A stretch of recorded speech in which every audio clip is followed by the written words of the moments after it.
Can you imagine going to medical school to acquire knowledge that would help you save lives?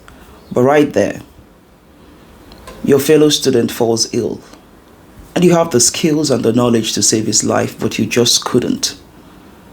You fought hard, so hard, but you lost him. That's the story of a Nigerian doctor who lost his best friend because of lack of equipment in an oil-rich country.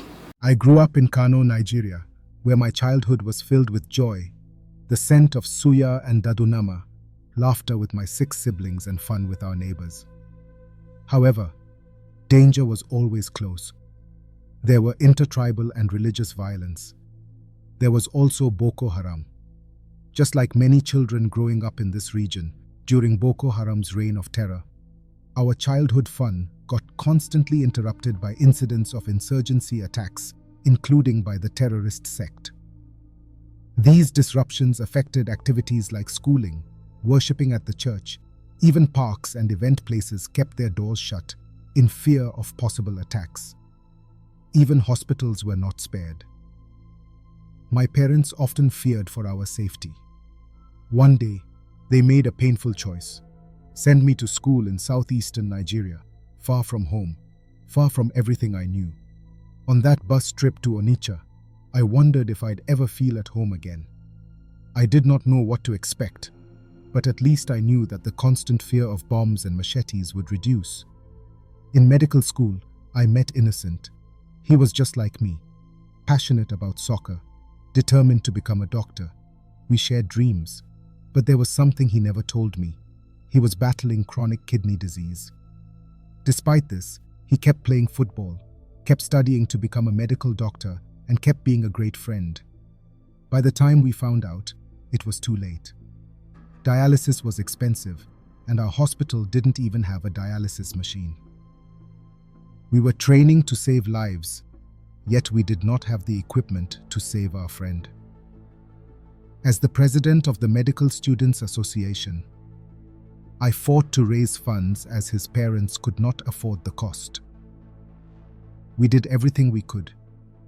But dialysis was costly.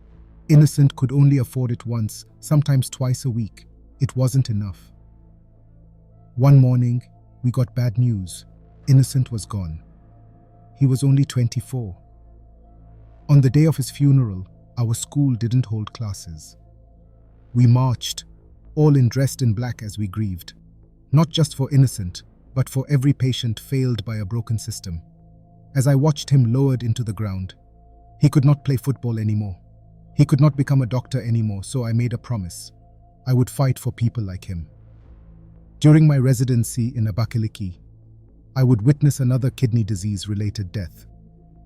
A woman in her 40s arrived in the hospital, swollen all over, and at the later stage of a renal disease. For lack of funds, she had been managing the disease at home using local herbs. We had not even started running the tests when she took her last breaths, leaving her children and husband. I can't forget her face and the look in her eyes as she hoped for a miracle.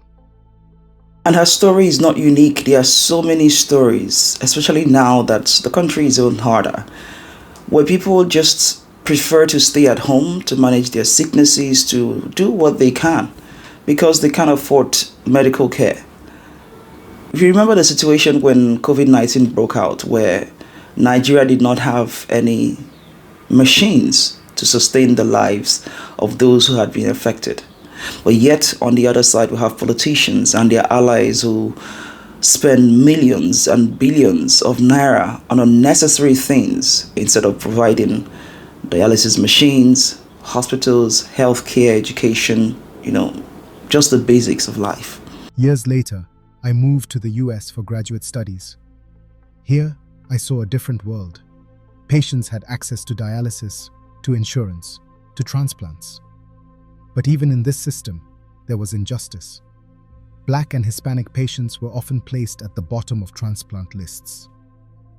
The fight for fair healthcare wasn't just a Nigerian problem, it was global. If Innocent had been in the USA, he also may not have made it. In 2024, I presented my research on kidney disease at a research forum in Tennessee.